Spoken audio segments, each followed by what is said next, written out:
Hello and welcome to Press TV's debate. I'm Marcia Hashimi. Thanks so much for being with us. Now, after Iran has shot down the U.S. drone over its territory, Tehran has now announced that accompanying the U.S. drone was an American spy plane with 35 people on board. Iran chose not to shoot down the spy plane, but has proven that it could have and seems to have sent a clear message to Washington. And now U.S. President Donald Trump, according to an NBC correspondent, says he has no preconditions for talks with Iran. Tehran says it is not after war, but will defend the country with all of its might. Stay tuned as we take a look at the latest in the Tehran-Washington saga. This is the wreckage of the U.S. spy drone that Iran's military shot down on Thursday. Just a day after the Islamic Revolution Guards Corps released this footage of how its forces targeted the U.S.'s MQ-4C over the coastal province of Hormuzgan, the IRGC gave more details about the incident. Espionage drone by the U.S. violated Iran's airspace, neglected the rules, and came into Iran's airspace from Zafra Air Base in the UAE. It took off in two stages. Iran gave the warnings.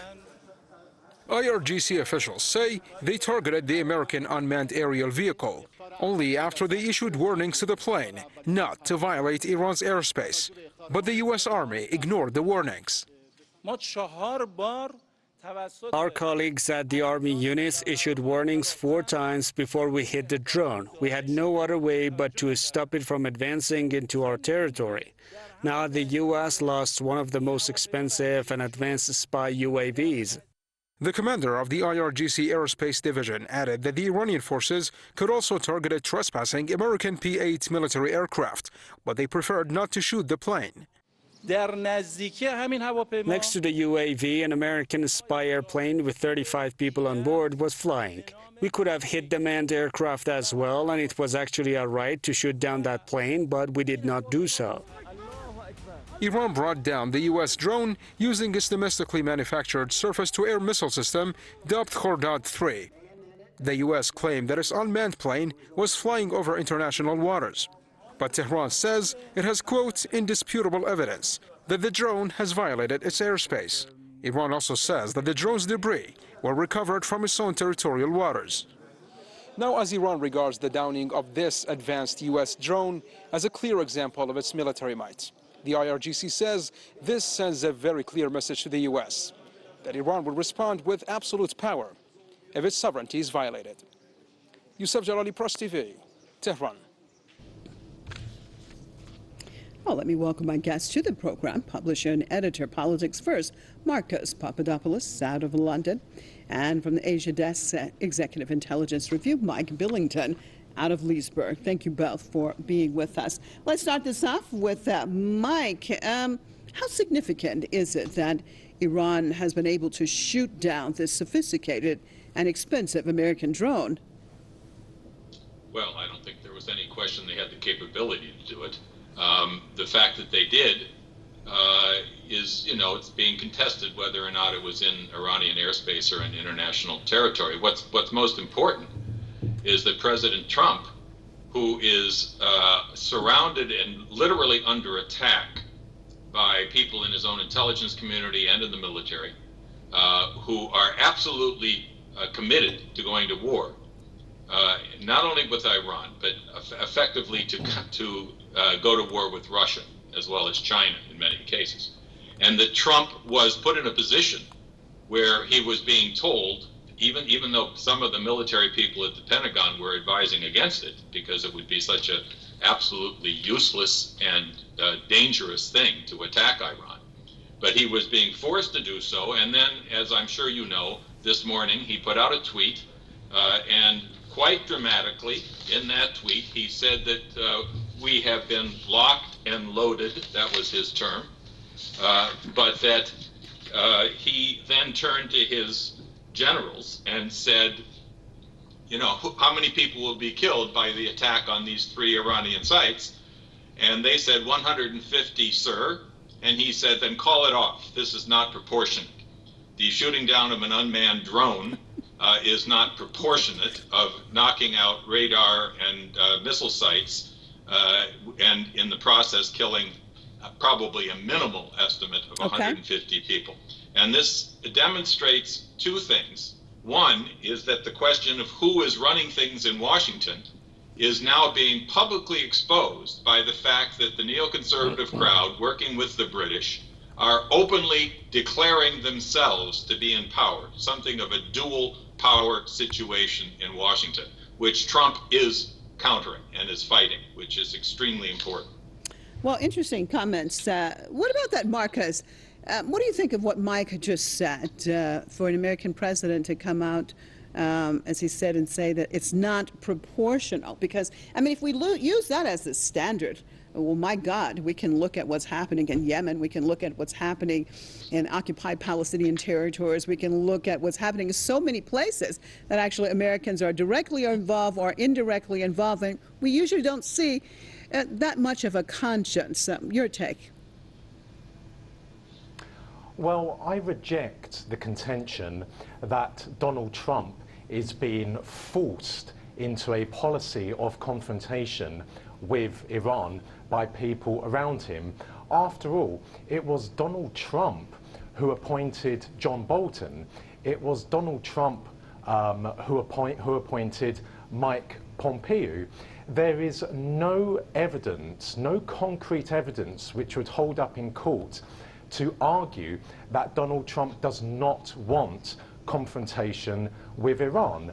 And regarding Donald Trump's tweets earlier on, that the American military was poised to launch an attack on Iran, but that Mr. Trump cancelled it at the last minute because of a, quote, disproportionate loss of life on the Iranian side. Well, since when has Mr. Trump cared about human life?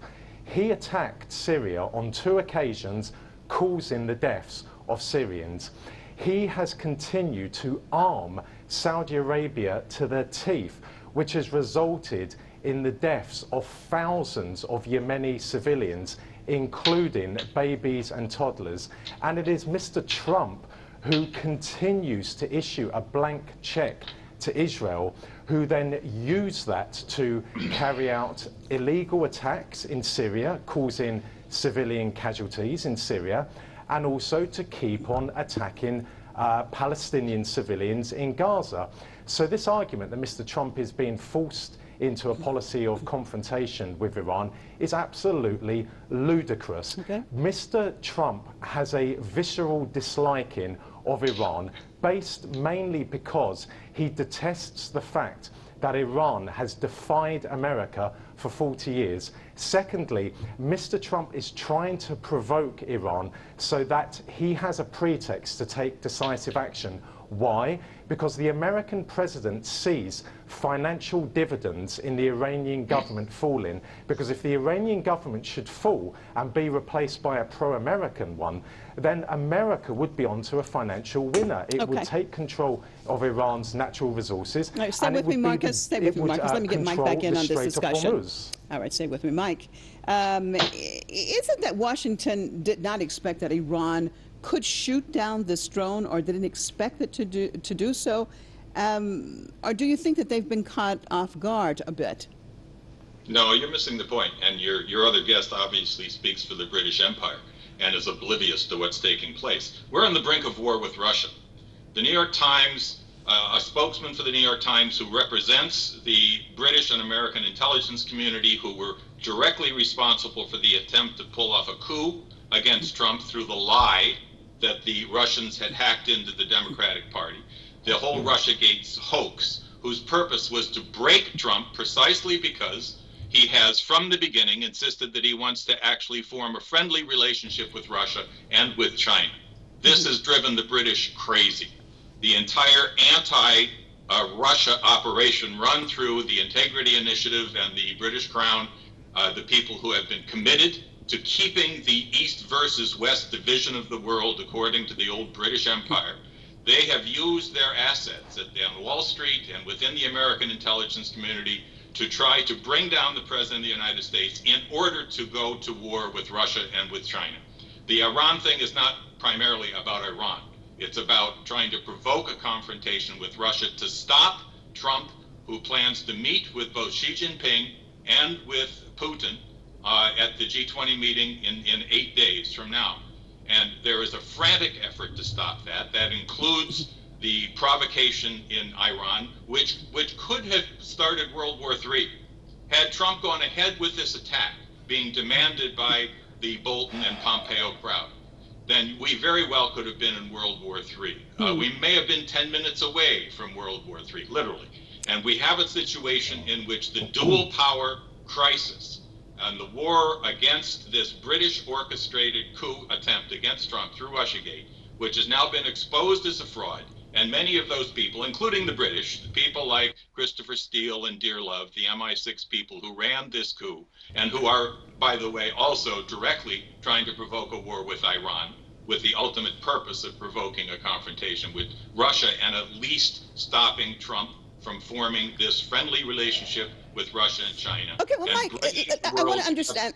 Sorry to interrupt you. I want to understand what you're saying. So, if this is the case, what you're saying, so tell me about then why Donald is surrounded by the type of people that he's surrounded with. We can start off with his own son-in-law, or we can look at Mike Pompeo. If really, because of course I understand what you're saying, and we can easily compare candidate Trump and what he said to President Trump and what the reality is. So tell me, why then would he surround himself by these hawks if that's not the direction he wanted to? Are you saying that basically he has no choice? Or expand on that side of it, please. Keep in mind that Trump is not really a Republican or a Democrat. He's not a party person. He's a very unusual candidate because throughout his campaign, as you just referenced, he has insisted that we are not holding a special relationship with the British. We're not beholden to the EU. But in fact, we want to change the dynamic in the world and bring about cooperation between the United States, Russia, and China. This is anathema to the British Empire. He originally, as you recall, appointed various moderates to these positions, like Tillerson and Mattis and so on, and they refused to follow their instructions. He finally went to these neocons and he told Bolton, I'll take you in, but you're going to follow my instructions. And in certain things he did, and you may remember Bolton was interviewed when he took the job, and people said, how can you possibly go to work for this guy when you advocate war with Korea, war with Iran, war with Russia? And he said, I'm going to work for Trump. I'm going to represent him. Now, he hasn't done that. Okay. This has been, and neither has Pompeo on all counts, although Pompeo has also followed instructions in terms of some relationships with Russia. Okay. And is trying to establish some sort of conversation with Iran, you may remember. Pompeo was sent to Russia, then he was sent to Oman, which is a negotiator for Iran, and then he was sent to Switzerland. Okay. And he was trying to get some sort of arrangement with Rouhani to have some sort of discussion, which Trump is still committed to.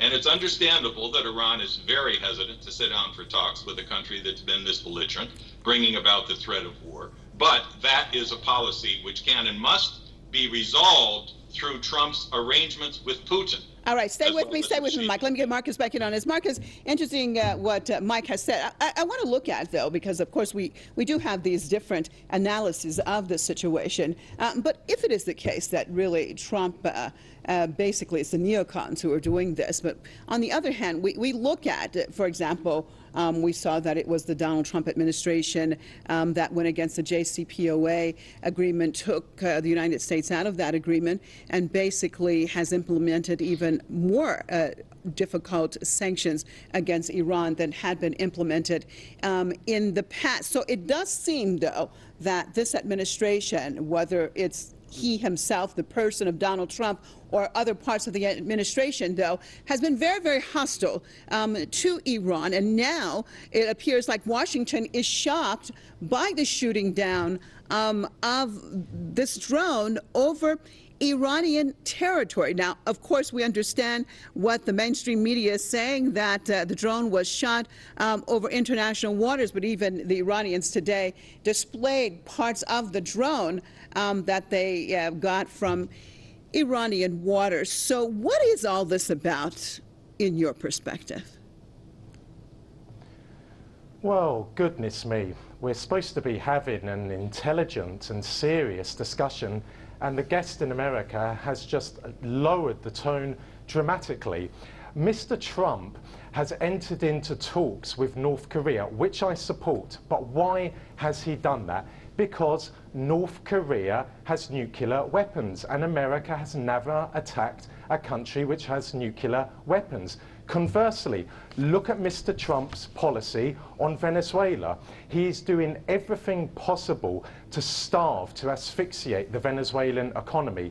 The sanctions that Mr. Trump has put on there has resulted in the deaths of many, many children. So Mr. Trump has committed a crime against humanity, and in a just world, he would stand trial in a court. Now, going back to Iran, Mr. Trump is beholden to Israel and Saudi Arabia. Now, if the American judicial system had investigated the role of the Israelis and the Saudi Arabians in the 2016 presidential election, then they would have determined that both Mr. Trump and Hillary Clinton were guilty of working with foreign forces. But Mr. Trump won that election, and he is beholden to Israel and Saudi Arabia. Why? Because both of those countries played a very important role in his election victory. Therefore, he is now giving the Israelis and the Saudi Arabians what they want in relation to Iran. Israel and Saudi Arabia desperately want to see the destruction of the Iranian revolution, of the Iranian state, of the Iranian government. And Mr. Trump is doing everything within his means to deliver that, though I still do not believe that Mr. Trump will resort to the military option against Iran. Why? Because Iran is not Iraq. Iran is not Libya. Iran has one of the most powerful militaries in the Middle East, and indeed in the world in general. And I will make this point as well. The American government and the British government are on the same page, more or less, when it comes to Iran, in that both of them want to see the overthrow of the Iranian government so that Iran can go back to how it was in the days of the Shah, namely a vassal state of the West. Well, Mike, Iran's IRGC has announced, the commanders said they did not shoot down. There was a spy plane filled with 35 people accompanying that drone. And they didn't shoot it down, even though it was Tehran's right to do so. I want to talk about that side of things, and what does that mean? Is that significant or not? Oh yeah, sure. I'm sure it was in response to the fact that Trump put out this thing saying he wasn't going to go to work because they shot down an unmanned drone. So they made the point that they could have taken down a manned airplane, and they didn't. And I think that's extremely important. Let me just say, though, in response to your guest from the UK, if he's not being paid by MI6 and the Integrity Initiative, he's missing out on a good I think this is preposterous nonsense. I really don't believe that airtime should be given to someone who is living in a fantasy world. Someone is saying that I'm working for MI6, that I'm being paid for MI6. Please, let's have some seriousness. Let's have some intelligence. Let's indeed. Let's talk about how Christopher Steele and Mr. Dearlove and Mr. Hanneman I would urge caution on behalf of the guest in America regarding defamation, because you have just said I am working for MI6, Mike, and I can assure you for now I am not working for any government in the world. Stay with me, Marcus. Mike, I want to get back to the subject at hand and Iran and the significance of what they could have done and what they didn't do and what it all means. Yeah, no, it's important that they didn't, and I suspect that there's going to be some sort of back-channel discussion that begins, which has already been going on, as I mentioned, through Oman and through Switzerland. Although publicly, Khamenei and Rouhani don't want to talk in public because for good reasons. But there's something in the works. Again, you have to look at the world from above. You have to look at this the way LaRouche always had over these last 50 years. That we're at the point where the breakdown of the British Empire is within hand. The empire which has governed the world for the last several hundred years. That the United States was nearly and has been nearly taken over by this imperial thinking. That we have a president who's opposed to that imperial thinking, who wants to reestablish friendship between what should be America's natural partners in Russia and in China on joining with the Belt and Road, which is the resolution to the Iran-Iraq Syria Mike, problem. on the one hand, Mike, I'm sorry to jump in here, but I'm limited in time. On the one hand, you say that you have a president who really wants to come together with Russia, with China, but when we see, or even Iran, when we see, as they say, actions speak louder than words. I mean, we see what's happening with the tariffs against China. And of course, with the whole Russia deal, it's very, very complex, and the rhetoric coming out of the United States. And on the other hand, we look at Iran, and again, we see that, well, if he wants friendship, he has a very odd way of expressing himself. Again, one, by getting out of the JCPOA, two, by increasing the sanctions, and three, the type of war rhetoric that he uses himself, whether they're neocons behind the scene, but we're talking about, as I said, what he is saying. How do you bring those differences? How do you analyze the differences if really it is what you say? Well, it's pretty obvious. He said over and over again, I don't want any more regime change wars. He repeated this yesterday. He said, I don't want to go to war with Iran. He did not order the attack, as some of the press were saying. He reserved judgment on an attack that was being put forward by the neocons and some of the military people, and then he canceled it before it was announced. There were no planes in the air, as the New York Times tried to claim. We're dealing here with a threat to civilization of thermonuclear war, not with Iran, but with Russia. And the Iran game being played by some of the neocons who were trying to provoke that crisis, Trump has thus far reserved. Now keep in mind, especially people in Iran, we're 8 days away from the G20 meeting where Trump personally, not with Bolton and Pompeo whispering in his ear, personally is going to meet with Putin and with Xi Jinping and perhaps Modi and others. But who appointed John Bolton?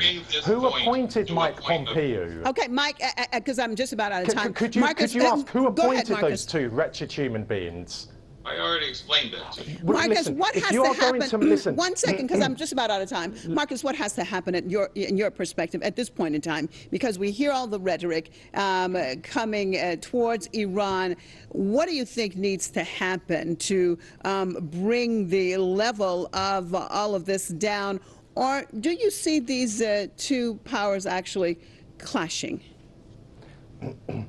Number one, I don't believe there will be a military attack on Iran by America because the Americans would sustain enormous casualties. Number two, if Trump really wants to diffuse tensions with Iran, which he has caused, he will return America to the JCPOA and he will stop military posturing against Iran. Thirdly, if anyone is going to make this argument that Trump has been forced into this policy of confrontation with Iran, then by logic that means Barack Obama was forced into a policy of confrontation with Russia and Syria, and that George Bush was forced into a policy of confrontation with Russia. It is absolute rubbish. It is ludicrous talk. Donald Trump appointed Mike Pompeo. Donald Trump appointed John Bolton. No one held a gun to his head. Let's stay in the world of realpolitik. Let's stay away from the world of fantasy. All right, and on that note, we have to end. We're out of time. I'd love to talk to you some more, both Mike and Marcus. That Christopher Steele and Dearlove did have a gun. Out of time. Thanking both of you, publisher and editor of I think Politics you need to go back Marcus to the world Papadopoulos of out of London and Asia Desk Executive Intelligence Review. Mike Billington out of Leesburg. Thank you both for being with us. And as always, viewers, we appreciate you being with us on another debate right here at Press TV. I'm Marcia Hashemi, signing off for myself and all the crew right here in Tehran. See you next time.